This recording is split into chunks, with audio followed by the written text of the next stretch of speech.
was really down on Gradey last year. Nothing was looking good. The athleticism wasn't there. He was too skinny. He's added some weight. He's getting more aggressive this year. I feel like he's a little bit more comfortable. My rule now is don't judge rookies until the next season. Now, I mean, I don't think he's going to be a star by any means, but at least he looks like a solid rotation player now. What he's doing here is getting to his spots. I mean, not the best dribbler as it is, but I mean, he's still getting to his spots, throwing up a tough shot against multiple-time Defensive Player of the Year in Rudy. He's been throwing up, gets it to go here. He's been getting a lot of shots to fall, and I mean, as even yesterday when I was at the game against the 76ers, he's throwing out some floaters and things where they don't look very fluid at all, but they're falling, so I didn't give him the benefit of the doubt. But I mean, he's taking some tough shots, fading away. The form's there, so I mean, if he gets his feet set, he's fading or he's going straight up, he's going to hit most of his shots. At the free throw line, he's been pretty decent. Defensively, he's, I mean, impressed me just based on his skill set. He's been pretty good so far. Ochai's a guy last year. I wanted to get to him here in a second. Scotty hasn't had the best season so far.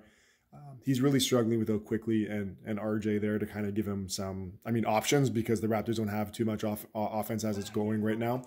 But yeah, Ochai's defense has been really good. Maybe a little bit too much pressure here.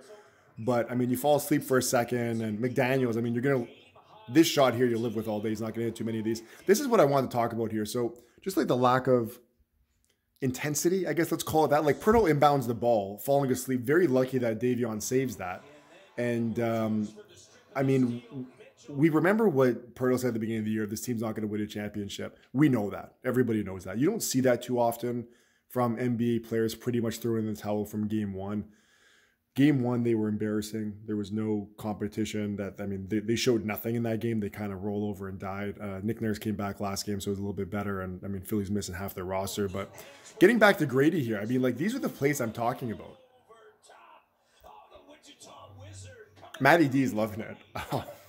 I mean, how could you not? But, I mean, he's like I said, he's at least getting defensive stats. I mean, he's dying on a screen there, but he's still running. And, I mean, that's all you can really ask for. I mean, you draft a guy in the lottery. You don't want him to be just, I mean, I've been talking with a few buddies, just, you don't want him to be, you know, just a spot up, wide open shooter like a Kyle Korver. No disrespect to him, and he had a really good career. But when you're drafting someone in the lottery, you want him to do a little bit more than that. It's going to be a long season for the Raptors, but I'm just hoping that they can be competitive. Beautiful, beautiful teardrop there over, again, Gobert. You just really hope that this team is going to compete every night. You know they're not going to win most of their games. I mean, if they can even get close to 500, I mean, they've probably done too much right, but terrible turnover there. This is a young team, and if you're a Raptors fan, you want them to have a top 5 pick. They need another top 5 pick going forward with this nucleus that they have, because whatever they have right now, even when healthy, is not enough to compete. But, I mean, everybody's talking about Cooper Flag. This is one of the deepest drafts. I've seen some of the prospects. I mean, all the guys are huge. They're all wings. They can all shoot the ball. They're all super athletic. You get another guy like that, and, I mean, maybe in 5 years the Raptors are competing. Who knows? But I want to say the future's looking bright, but it's going to be a long season, guys.